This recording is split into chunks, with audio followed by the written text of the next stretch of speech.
पिछले एपिसोड में वांग लिन ने एल्डर के पूरे ग्रुप को मार दिया था और अब इस तरह से वह सीधे फाइटिंग इविल सेक्ट में जाने के लिए रेडी हो गया था। इसके बाद अगले सीन में हम दो कल्टीवेटर को आपस में बात करते हुए देखते हैं, जिनमें से एक कल्टीवेटर कहता है कि मैंने अभी एक 100 डे एग्जीक्यूशन ऑर्डर वाले वांटेड के बारे में सुना, जिसने की अकेले ही अल्केमी स्टेज के कल्टीवेटर के एक पूरे ग्रुप को मार दिया। और मैंने तो यह भी सुना कि ग्रेट एल्डर भी उसके हाथों मारा जा चुका है। तो अब इसके बारे में सुनकर दूसरा कल्टीवेटर कहने लगता है कि वह तो सच में बहुत ईविल है और कहीं ऐसा तो नहीं कि वह नेशन सोल स्टेज में है। लेकिन तभी इसी वक्त हम देखते हैं कि वांग लिन भी अपने लोगों के साथ में इसी तरफ आ रहा था, जिसको देखते ही वे दोनों कल्टीवेटर पूरी तरह से हैरान हो जाते हैं और फिर वे तुरंत इसके बारे में इन्फॉर्म करने के लिए हेडक्वार्टर की तरफ जाने लगते हैं। लेकिन इसके बाद भी हम देखते हैं कि वांग लिन को इसके बारे में कोई भी चिंता नहीं होती और वो अभी भी इसी तरह से अपने लोगों के साथ में उस तरफ जाने लगता है। वहीं दूसरी तरफ हम देखते हैं कि इसके साथ वाले दोनों कल्टीवेटर आपस में बात करने लगे थे और कहने लगते हैं कि इसने तो 10,000 ब्लड डीमन फॉर्मेशन को भी इतने आसानी से तोड़ दिया, इसीलिए ऐसा लगता है कि हमें किसी भी तरह से इसे फॉलो करना ही होगा, क्योंकि हो सकता है कि इस तरह से हम अपनी जान बचा पाएं। तो अब इसके बारे में सुनकर इसमें से दूसरा कल्टीवेटर कहता है कि हाँ, इसके पास में तो सच में बहुत ही खतरनाक पावर है और इसीलिए हमें कुछ भी करने से पहले इसके बारे में ध्यान से सोचना होगा।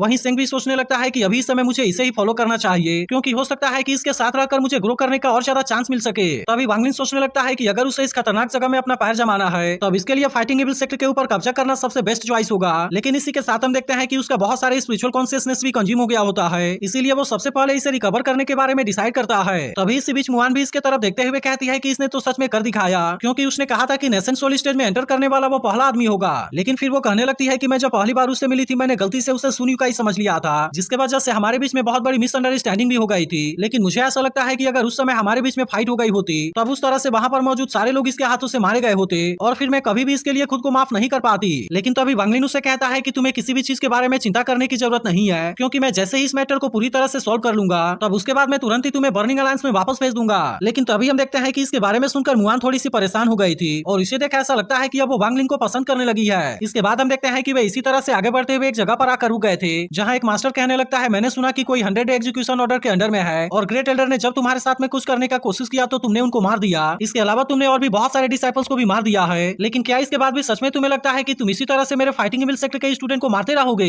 इसके बाद हम देखते हैं कि यहाँ ड्रैगन जैसे स्ट्रक्चर में बहुत सारे कल्टीवेटर प्रैक्टिस कर रहे होते हैं, जिसे देख सिंह कहता है कि यह तो हजारों लोगों का फॉर्मेशन है। तभी वो मास्टर खुद कहने लगता है कि इस फॉर्मेशन के अंदर 13,562 लोग हैं, जिसके बारे में सुनकर एक एल्डर कहता है कि यह तो सच में ड्रैगन फाइटिंग फॉर्मेशन है। तभी इसी बीच हम देखते हैं कि यहाँ का मास्टर जाई डोंगलाई भी इनके सामने आ गया था। तब इसे देख वांग लिन के साथ वाला एल्डर कहने लगता है कि मैंने तो इस फॉर्मेशन के बारे में बहुत कुछ सुना है और ऐसा कहा जाता है कि इस फॉर्मेशन को केवल वही तोड़ सकता है जो कि कम से कम नेशन सोल स्टेज में हो। इसके बाद वो वांग लिन से कहने लगता है कि यह फॉर्मेशन अभी भी पूरी तरह से एक्टिवेट नहीं हुआ है। इसके अलावा हम दोनों तो फाइटिंग इविल सेक्टर ब्रांच के एल्डर्स भी हैं, इसीलिए अगर आप चाहें तो हम मास्टर से इसके बारे में बात कर सकते हैं। तब इसकी बात सुनकर दूसरा एल्डर भी ऐसा करने के लिए बोलने लगा था और कहने लगता है कि हमें फॉर्मेशन के एक्टिवेट होने से पहले इसके बारे में बात कर लेना चाहिए, क्योंकि अगर यह फॉर्मेशन एक बार लॉन्च हो गया तो हमें से कोई भी इसके सामने कुछ नहीं कर पाएगा। लेकिन इसके बारे में सुनकर सिंह समझ जाता है कि वे इस तरह से इसके साथ में चालाकी करना चाहते हैं। तभी वांग लिन इनसे कहता है कि तुम सभी मुआन का अच्छे से ख्याल रखना और मैं खुद इसके बारे में कुछ करने के लिए वहां पर जा रहा हूँ। लेकिन यह देखते ही मुआन तुरंत उसका हाथ पकड़ लेती है और फिर उससे कहती है कि तुम अपना अच्छे से ख्याल रखना।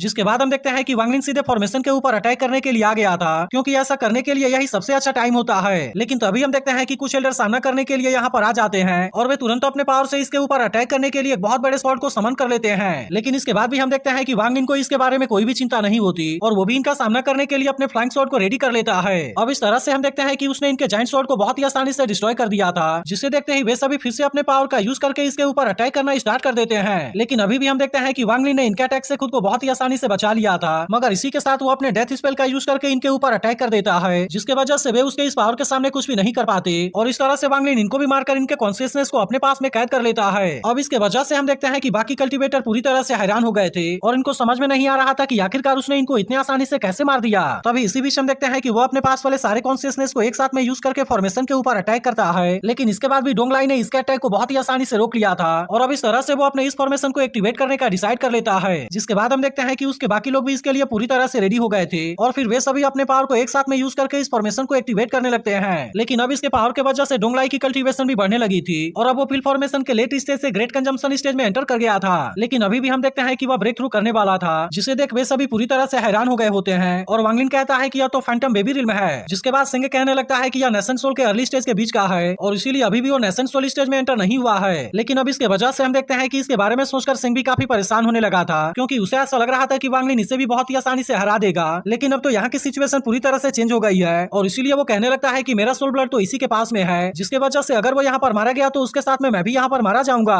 तभी इसी बीच हम देखते हैं कि डोंगलाई वांग लिन का सामना करने के लिए रेडी हो गया होता है और कहने लगता है कि मैंने भी तुम्हारे बारे में बहुत सुना, लेकिन असल में तुमने अभी तक जिनको भी मारा है उनके पास में नेशन सोल की पावर नहीं थी, जबकि इस समय मेरे पास में तो पहले से ही नेशन सोल की पावर है और इसीलिए चलो इस बार मैं देखता हूँ कि तुम मेरा क्या कर पाते हो। लेकिन अब इसके फॉर्मेशन को देखते ही उससे पहले वाले 10,000 ब्लड डीमन फॉर्मेशन के बारे में याद आने लगता है, जिसके बाद डोंगलाई भी कहने लगता है कि मुझे पता है कि तुमने ब्लड डीमन फॉर्मेशन को तोड़ा है, लेकिन असल में यह ड्रैगन फाइटिंग फॉर्मेशन उस फॉर्मेशन से 10 गुना से ज्यादा पावरफुल है। तब इसके बारे में सुनकर वांग लिन उससे कहता है कि तुमने 10,000 लोगों के सोल को ले लिया और फिर तुमने अकेले उसे कंडेंस कर लिया, जिसके वजह से ही तुम अपने कल्टीवेशन को इस तरह से बढ़ा पाए हो। तब इसकी बात सुनकर डोंगलाई हंसते हुए अपने पावर का यूज करके इसके ऊपर अटैक करता है, जिसके बाद हम देखते हैं कि वांग लिन भी अपने पावर का यूज करके इसे रोकने की कोशिश करता है, लेकिन असल में वो इस गैस से पावर के सामने ज्यादा कुछ नहीं कर पाता। इसके बाद वो डोंगलाई से कहता है कि अगर मैंने 10,000 ब्लड डीमन फॉर्मेशन को तोड़ा था तो फिर मैं तुम्हारे ड्रैगन फाइटिंग फॉर्मेशन को भी जरूर तोड़ सकता हूँ। अब इतनी बात कहने के बाद वो अचानक से इसके पीछे से आकर अटैक करने की कोशिश करता है, लेकिन इसके बाद भी डोंगलाई ने इससे बचते हुए अपने पावर का यूज करके इसके ऊपर अटैक कर दिया था और फिर उससे कहता है क्या सच में तुम्हें लगता है कि तुम इस तरह से मुझे हरा पाओगे। लेकिन इसके बाद भी हम देखते हैं कि वांग लिन इतने आसानी से हार मानने वाला नहीं था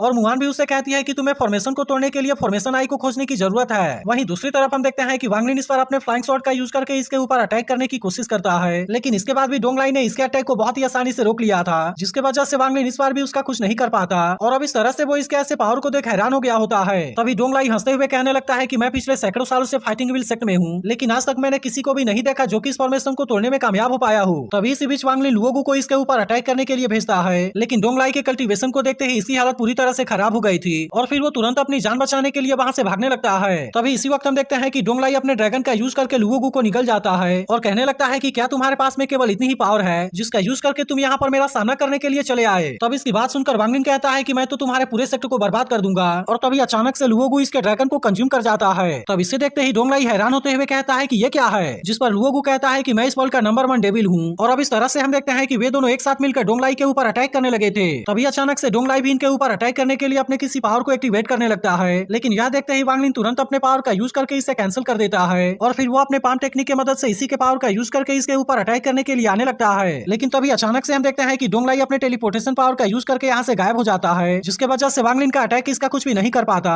और इस तरह से उसके फॉर्मेशन को भी कुछ नहीं होता है। लेकिन वहीं दूसरी तरफ हम देखते हैं कि डोंगलाई भी अब इसके ऊपर बड़े खतरनाक तरीके से अटैक करने के लिए रेडी हो गया था और फिर वो हंसते हुए कहता है क्या तुम्हें लगता है कि फाइटिंग इविल सेक्टर के फॉर्मेशन को तोड़ना इतना आसान है। अब इतनी बात कहने के बाद वो इसके ऊपर अपने बहुत सारे स्वॉर्ड का यूज करके अटैक करने लगता है, जिसके बाद हम देखते हैं कि वांग लिन भी इसका सामना करने के लिए रेडी हो गया था और कहने लगता है कि अगर मेरे पास में एनफ स्पिरिचुअल पावर हो तब मैं तो इस फॉर्मेशन को किसी न किसी तरीके से जरूर तोड़ दूंगा। इसी के साथ वो कहने लगता है कि अगर यह फॉर्मेशन इतना ही ज्यादा पावरफुल होता तो फिर तो फाइटिंग इविल सेक्टर ने साउथ उडू सिटी के ऊपर बहुत पहले ही डोमिनेट कर लिया होता। अब इसके वजह से वो समझ जाता है कि इसमें कोई ना कोई कमी जरूर होगी, लेकिन तभी अचानक से वो बहुत पावरफुल तरीके से इसके ऊपर अटैक कर देता है और फिर उससे कहता है कि अब तुम्हारे साथ में तुम्हारे लोग भी यहाँ पर मारे जाएंगे। जिसके बाद हम देखते हैं कि इसकी बात सुनकर डोंगलाई के लोग इनका पीछा करना स्टार्ट कर देते हैं और अब वे सभी किसी तरह से अपनी जान बचाने के लिए वहाँ से भागने लगे थे। अब इसके वजह से हम देखते हैं कि सिंह भी इस बात से काफी परेशान हो गया था, लेकिन तभी अचानक से वे लोग अपने पावर का यूज करके मुआन के ऊपर अटैक करने लगते हैं, जिसे देख मुआन भी इनका सामना करने के लिए अपने पावर का यूज करने लगती है। तभी इसी बीच हम देखते हैं कि वे फिर से अपने पावर का यूज करके इसके ऊपर अटैक करने वाले थे, लेकिन यह देखते ही सिंह तुरंत अपने गोल्डन बाउल वाले पावर का यूज करके इसे बचाने के लिए आ जाता है, क्योंकि उससे पता था कि अगर मुआन को कुछ भी हो गया तब इसके वजह से वांग लिन किसी भी कीमत पर उसे नहीं छोड़ेगा। तभी इसी बीच हम देखते हैं कि वे फिर से अपने पावर का यूज करके इसके ऊपर अटैक करने लगे थे, जिसे देख सिंह भी अपने पावर का यूज करके इनको रोकने के लिए पूरी कोशिश करता है, लेकिन आखिरकार वे सभी अपने पावर से इनके बैरियर को डिस्ट्रॉय कर देते हैं और कहने लगते हैं कि हमारे फाइटिंग इविल सेक्टर के पास में हमेशा से ही फीमेल कल्टीवेटर की कमी है और अब इस तरह से वे मुआन को अपने साथ लेकर यहाँ से जाने वाले थे। लेकिन तभी इसी वक्त हम देखते हैं कि वांग लिन अपने डेथ स्पेल का यूज करके इन सभी को मार देता है और वो डोंगलाई के साथ में फाइट करते हुए बहुत बुरी तरह से इंजर्ड हो गया था, जिसके वजह से मुआन को इसके बारे में काफी चिंता होने लगती है और सिंह भी कहने लगता है कि आप अपने पिल फॉर्मेशन के पावर का यूज करके उसके फैंटम बेबी के पावर के सामने कुछ नहीं कर पाएंगे और इसीलिए मुझे ऐसा लगता है कि आपको पीछे हट जाना चाहिए। लेकिन इसके बाद भी हम देखते हैं कि वांग लिन उसके सामने हार नहीं मानना चाहता था। वहीं दूसरी तरफ हम देखते हैं कि डोंगलाई ने लुओगु को भी पकड़ लिया होता है और अब इस तरह से वो उसे वहाँ पर बहुत बुरे तरीके से पीट रहा होता है। लेकिन तभी हम देखते हैं कि वांग लिन एलेक्सिर पीकर फिर से उसका सामना करने के लिए चला गया था, जिसके बाद हम देखते हैं कि लुओगु भी फिर से इसका साथ देने के लिए रेडी हो गया होता है और वो इसके फ्लाइंग शॉट के साथ मिलकर फिर से डोंगलाई के ऊपर अटैक करना स्टार्ट कर देता है। लेकिन वांग लिन को पता था कि वो इस तरह से इसका सामना नहीं कर पाएगा और इसीलिए वो इसमें अपने डेथ स्पेल का भी यूज करके इसके ऊपर अटैक करता है। वहीं दूसरी तरफ हम देखते हैं कि बाकी सभी इनके फाइट को देख पूरी तरह से हैरान होते हैं। इसके बाद वांग लिन भी अपने पावर का यूज करके डोंगलाई के ड्रैगन वाले अटैक को रोकने लगा था, लेकिन असल में इसके ऐसे पावर को रोकना इतना भी आसान नहीं होता। जिसके बाद वांग लिन कहता है कि मैं अब आखिरी बारी से ट्राई करने वाला हूँ और फिर कहता है कि मैंने जैसा उम्मीद किया था यह तो वैसे ही है। लेकिन अब इसके वजह से हम देखते हैं कि वो इसमें बहुत बुरी तरह से इंजर्ड हो गया था, जिससे देखते ही सभी लोग तुरंत उसके पास आकर उसके हालत के बारे में पूछने लगते हैं। तब इस पर वांग लिन कहता है कि मैंने ड्रैगन फाइटिंग फॉर्मेशन को तोड़ने का तरीका खोज लिया है। तो अगर एक्सप्लेनेशन अच्छी लगी हो तो इस वीडियो को लाइक और इस पर एक कमेंट करके जरूर बता देना। और क्या आपको लगता है कि वांग लिन अब सच में डोंगलाई को हरा पाएगा?